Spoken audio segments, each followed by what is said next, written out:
A tiny 3-month-old snow leopard cub is clinging to a slick rock in a raging torrent, his small paws losing their grip as the freezing Himalayan meltwater roars around him. This is a nightmare in the heart of the mountains. The water surges down the valley with a merciless hunger carrying jagged ice and debris that can crush anything in its path. High above the tree line, the cub's desperate cries for help are nearly swallowed by the deafening thunder of the flash flood.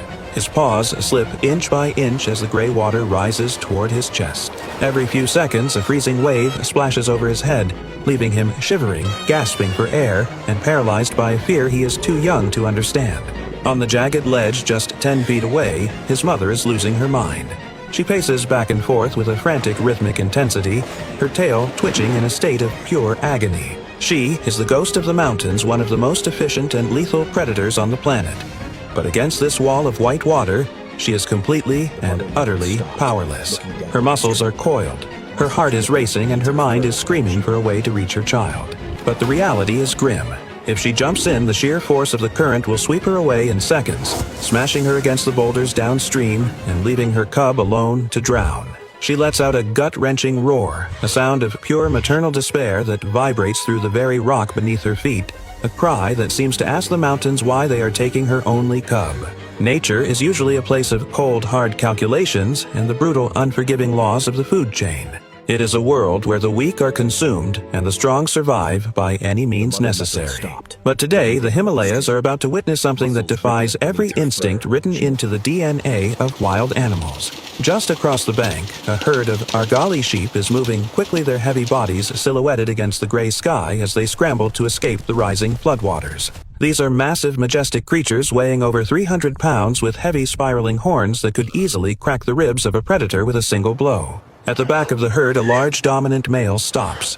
He is a seasoned veteran of these high-altitude peaks, his thick coat scarred from years of surviving brutal winter storms and narrow escapes from the very cats that are now in distress. The ram turns his head, his rectangular pupils focusing with intense clarity on the small, shivering ball of fur trapped on that lone rock.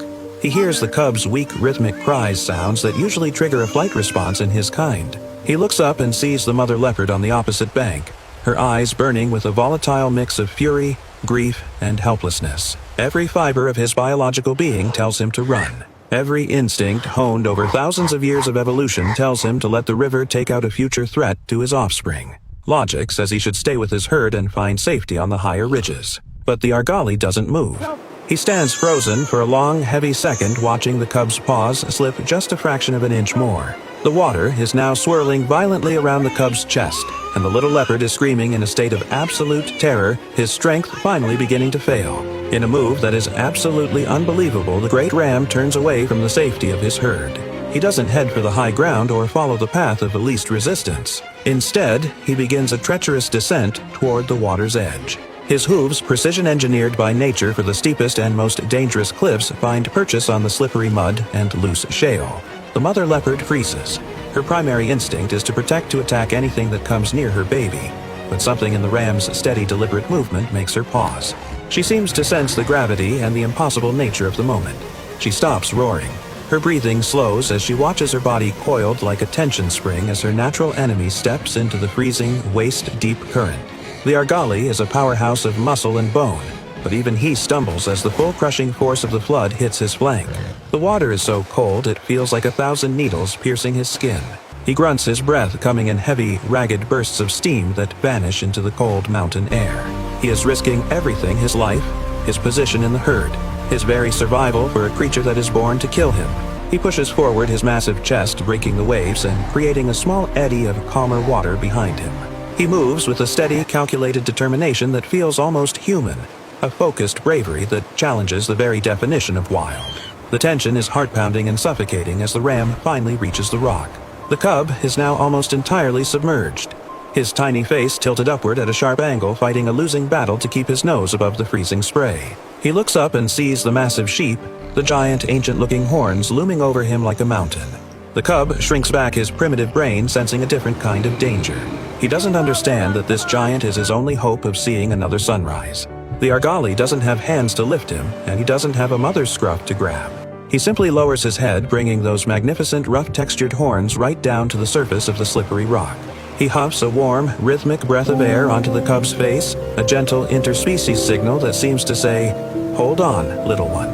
The cub hesitates, his tiny heart hammering against his ribs so hard it can almost be seen through his wet fur. He looks across the water at his mother, who is leaning so far over the edge she is nearly falling into the abyss herself. With one final desperate burst of energy and a will to live that transcends his size, the cub lunges forward. He hooks his sharp needle-like claws into the deep, weather-beaten ridges of the ram's horns. He climbs up wet and shivering, clinging to the bone-hard surface as if his entire existence depends on it, because it does. Now comes the most dangerous and grueling part of the rescue. The ram has to turn his massive body around in the middle of a flash flood with the weight of a predator's child clinging to his head. The water is surging harder now, carrying heavy logs and boulders that threaten to knock him off his feet at any second. He loses his footing for a terrifying split second, his shoulder dipping below the surface, and the cub lets out a sharp, terrified shriek. On the bank, the mother leopard lunges forward instinctively, her front paws hitting the water, but she retreats, realizing that any interference now would be a death sentence for both of them. The Argali digs his hooves into the shifting riverbed, his leg muscles bulging and trembling under his coat as he fights the relentless, crushing pressure. He is an awe-inspiring sight, a titan of the mountains refusing to let the river claim another soul. Step by agonizing slow-motion step, he hauls himself back toward the shallower water. He isn't heading back to his own side of the river where his herd is waiting. He is heading toward the treacherous bank where the mother leopard stands. He is delivering the cub directly into the shadow of the ghost of the mountains, walking straight toward the claws and teeth that have hunted his family for generations. As the ram reaches the rocky shallows, he is completely exhausted. His legs are shaking violently from the physical toll, and his breath comes in ragged, wet gasps. He stops just a few feet from the shore, his head heavy with the weight of the water and the cub. The mother leopard is right there, her teeth bared in a snarl, but it isn't a snarl of aggression.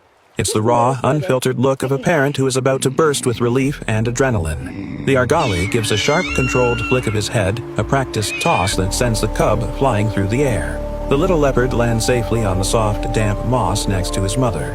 Immediately, the mother leopard is on him.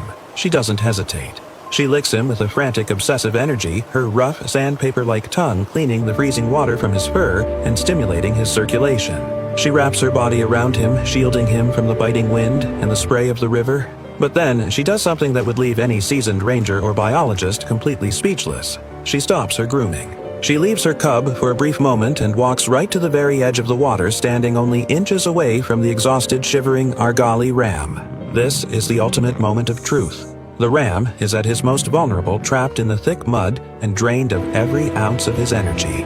The leopard is at her most powerful, fueled by maternal instinct and the proximity of her prey. She could end him with one well-placed bite to the neck, providing a massive feast for herself and her cub. But she doesn't. Instead of baring her fangs or unsheathing her claws, she slowly, deliberately lowers her head. She drops her powerful shoulders and bows her front half toward the damp ground in a rare, unmistakable display of submission and profound gratitude. There is no growl, no threat, no hint of the predator-prey dynamic that has ruled these mountains for eons. For several long, silent seconds, the predator and the prey share a look of total spiritual understanding. The ram stares back with his golden horizontal pupil eyes, his gaze calm and acknowledging. He has broken the ironclad rules of nature, and she has responded with a grace that transcends the wild. Without a single sound, the Argali turns and begins the long, slow trek back across the rocks to find his herd. He moves with the quiet dignity of a hero. The mother leopard doesn't watch him as a hunter watches a potential meal. She watches him as a witness to a miracle. She picks her cub up gently by the scruff of his neck and disappears into the high, misty crags, leaving the roaring river and the scene of the impossible behind them. Comment below the bravest thing you've ever seen an animal do. Have you ever witnessed a moment where instinct was cast aside for something greater? If this story touched your heart and reminded you of the beauty of the natural world, make sure to hit that like button and subscribe for more incredible journeys from the heart of the wild.